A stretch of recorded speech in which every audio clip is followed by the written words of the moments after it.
اللہ सुब्हानहू तआला ने ग़िज़ा के अंदर ही इलाज भी रखा है। यानी ग़िज़ा सिर्फ हमारी भूख मिटाने के लिए नहीं है, सिर्फ एनर्जी देने के लिए नहीं है, बल्कि उसके साथ साथ हमारा इलाज भी। तो जब आप कभी बीमार हो और कुछ खाने लगे और समझ ना आए कि खाना चाहिए या नहीं, तो दुआ कर लिया करें कि अल्लाह ताला इसको मेरे लिए ग़िज़ा और दवा दोनों ही बना। ठीक है, तो कोई भी फूड आपके लिए ग़िज़ा भी है और इलाज भी है, क्योंकि हम तो अपनी ख्वाहिशात के पीछे चलते हैं ना, या फिर शुबहात का शिकार होते हैं। ऐसी बातें बनी हुई, इनकी कोई हकीकत नहीं। फिर जब जिंदगी का एक वक्त आता है जब हमारा जिस्म जो बहुत ज्यादा उसमें टॉक्सिन्स हो जाते हैं, वो गलत ग़िज़ा खा खा के जब वो अपने असरात छोड़ने लगता है, तो फिर हम कहते हैं अच्छा चलो परहेज ही कर लेते हैं। तो पहले से ही अगर कर लें तो ज्यादा बेहतर है। ठीक है, तो अगर मैं आप सबको ये होमवर्क दे दूं कि अपना ब्लड ग्रुप जाने और इस इल्म को मजीद थोड़ा सा हासिल करें, तो इट्स इंटरेस्टिंग और इससे फायदा होता है। पहली बात, या पहला उसूल कुलिया कायदा यह है कि सेहत को नुकसान देने वाली ग़िज़ा से परहेज करें।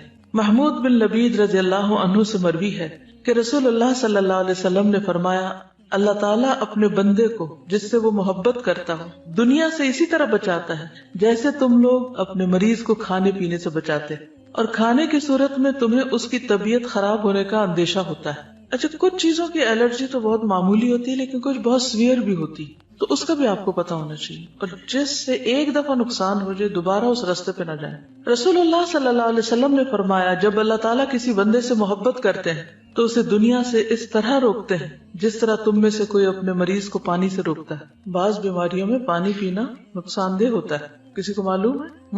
मालूम है आपको ये बात? कुछ अरसे से एक मेल और एक टोटका ऐसा हर एक को सर्कुलेट किया जाता है जिसमें पानी पीने के फवायद बताए जाते हैं, और कहा जाता है कि 6 गिलास और 8 गिलास और 1.5 लीटर और इतना पानी तो सवेरे पी लें और फिर इतना पिए और इतना पिए। ये नुस्खा भी सबको सूट नहीं करता, क्योंकि कुछ बीमारियों में ज्यादा पानी पीना नुकसानदेह है। कुछ है अंदाजा आपको वो कौन सी बीमारी हो सकती? किडनी रिलेटेड, क्योंकि बाज लोगों की किडनीज वीक होती हैं, पूरी तरह फंक्शन नहीं करती। जब आप एक्स्ट्रा पानी पी जाते हैं तो उनको काम करने में दिक्कत पेश आती और वो नुकसानदेह होती। कुछ बीमारी ऐसी थी जिसमें सिर्फ सिप पानी दिया जाता है। बाज़ औक़ात मरीज को पानी दिया भी नहीं जाता, सिर्फ ठंडी बर्फ को लेके उसको कहा जाता है कि अपने जबान पे लगा ले, तो पानी नुकसानदेह है उसके लिए। यस, वो कहती है मेरी खाला को 24 घंटों में 1 कप पानी पीने की इजाजत है। अब अगर वो इसी तरह को टोटका पढ़ के तो 1.5 लीटर पी बैठे, तो ये पानी जो जिंदगी की सोर्स है उसी इंसान के लिए नुकसानदेह। तो ये ठीक है, ये एक्सट्रीम केसेस में होता है, लेकिन वैसे भी हर चीज के अंदर इतदाल जरूरी है। कुछ अरसे तक तो ये थेरेपीज आपको काम देंगी, कुछ अरसे के बाद फिर वो आपके लिए उल्टा मुश्किल का सबब बनेगी। एक और चीज ये है कि जब पानी पिए मसलन, तो एकदम उंडेले नहीं, उंडेलने से परहेज करें। मसनून तरीका क्या है? 3 सांस में पीना, और उसको भी जैसे घूंट घूंट पीते हैं, यानी जैसे खा के पीते हैं, इस तरह पिए। ठीक, एक होता हम तेजी से पी जाते हैं, तेजी से नहीं पी, राइट, घूंट घूंट करके, यानी ये नहीं कि आपके होंठों से हलक में जा पड़े, टैप खुल गया और वो डायरेक्ट वहां जाए, यानी कि आपकी जबान और आपका मुंह जो है उसका मजा चखे।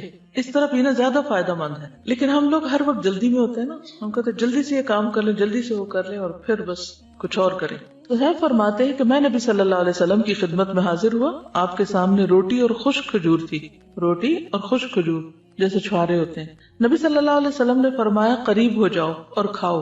मैं खुश्क खजूरें खाने लगा तो नबी सल्लल्लाहु अलैहि वसल्लम ने फरमाया, तुम खुश्क खजूरें खा रहे हो हालांकि तुम्हारी आंख दुख रही है, यानी इस मरज में खुश्क खजूर ठीक नहीं।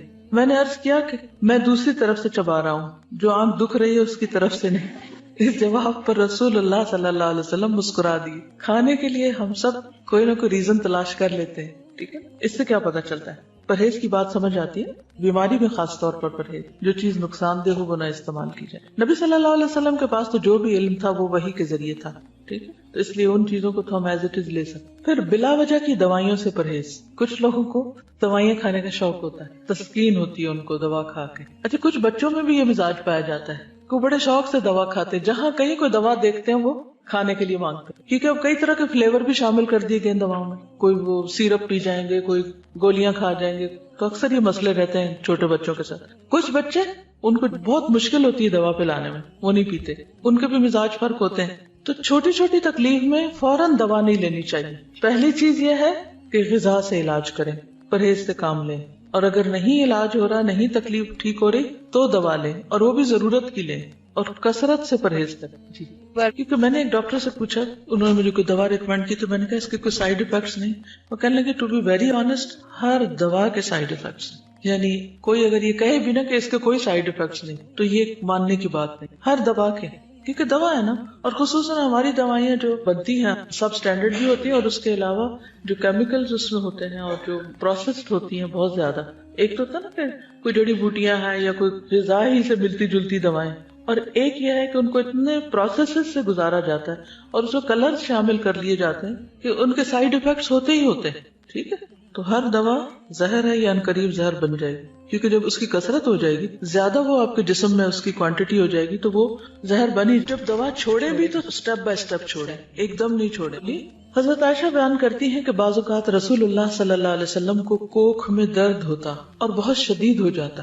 ایک دن رسول اللہ صلی اللہ علیہ وسلم کو یہ درد شروع ہوا اور اتنا شدید ہوا کہ آپ پر بے ہوشی طاری ہو گئی.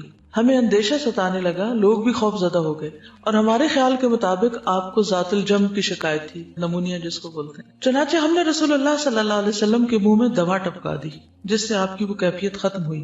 طبیعت کچھ سنبھلی تو آپ کو اندازہ ہو گیا کہ آپ کے منہ میں دوا ڈالی گئی ہے. آپ نے اس کا اثر محسوس کیا. آپ نے فرمایا, تمہارا خیال یہ ہے کہ اللہ عز و جل نے مجھ پر اس بیماری کو مسلط کیا, حالانکہ اللہ اسے مجھ پر کبھی بھی مسلط نہیں کرے گا.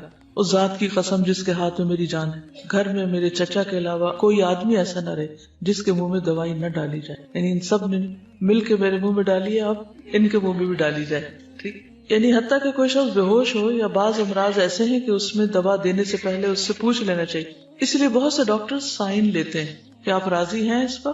خصوصاً سرجریز میں تو آپ دیکھیں کہ سگنیچر کرنے پڑتے ہیں, اور ڈسکلیمرز ہوتے ہیں کہ ہم ذمہ دار نہیں ہیں. ٹھیک ہے, ہم آپ کی مدد کرنا چاہتے ہیں, لیکن اگر کچھ ہو گیا تو آپ خود ہی ذمہ دار ہیں. یہ پہلا پوائنٹ کیا ہے؟ پرہیز علاج سے بہتر ہے. دوسرا, بلا ضرورت دوا سے اجتناب کی. ایک اور چیز یاد رکھیے, جب کسی بھی دوا کے کھانے سے کوئی ری ایکشن فیل ہو رہا آپ کو, آپ کے جسم کے اندر کوئی چیز ایسی محسوس ہو رہی یا اسکن پہ یا کسی بھی طرح, تو فوری طور پر پھر مزید کنسلٹ کر لینا چاہیے. پھر موسموں کے اثرات کا خیال رکھنا چاہیے. سخت سردی اور سخت گرمی کے منفی اثرات سے بچنے کے لیے ہر ممکن احتیاط اور پرہیز, گھر, لباس, خوراک, تمام چیزیں موسم کے تقاضوں اور ضروریات کے مطابق ہوں. یعنی پرہیز صرف کھانے کا نہیں بلکہ انوائرنمنٹ کو بھی اپنے حسب حال کرنا چاہیے. بہت زیادہ کمفرٹیبل بھی نہ ہو کہ انسان سونے ہی لگ جائے, اور ایسا بھی نہ ہو کہ بیمار پڑ جائے. کچھ لوگ اتنی ہیٹنگ کر لیتے ہیں, اس سے بھی نقصان ہوتا ہے. اور کچھ لوگ جو ہے وہ جرسی کے بغیر باہر نکل جاتے ہیں اور بیمار ہو کے واپس لوٹتے ہیں, تو وہ بھی ٹھیک نہیں. احتیاط بہتر ہے, اعتدال بہتر ہے. ہر شخص کو اپنے مزاج کو, اپنے جسم کو, اپنی ضروریات کو خود بھی سمجھنے کی کوشش کرنی چاہیے. اس میں بھیڑ چال نہیں کام دے گی کہ وہ یہ کر رہا ہے تو میں بھی, اس نے کچھ نہیں پہنا ہوا تو میں کیوں پہنتا ہوں. تو کسی کی نقالی مت کریں, اپنے مزاج اور اپنے بدن کو سمجھے کہ وہ کیا چاہتا ہے. اب اس میں آپ دیکھیے, جیسے موسموں کے اثرات کی بات کی نا, تو سردی سے بچیے جب سردی زیادہ ہو, گرمی سے بچیے جب گرمی زیادہ. اسی طرح اگر بہار کے موسم میں آپ کو کسی خاص پودے سے الرجی ہے یا اور کوئی چیز سوٹ نہیں کرتی, تو اس سے بھی بچنے کی ضرورت ہے. پھر وبائی اور متعدی امراض.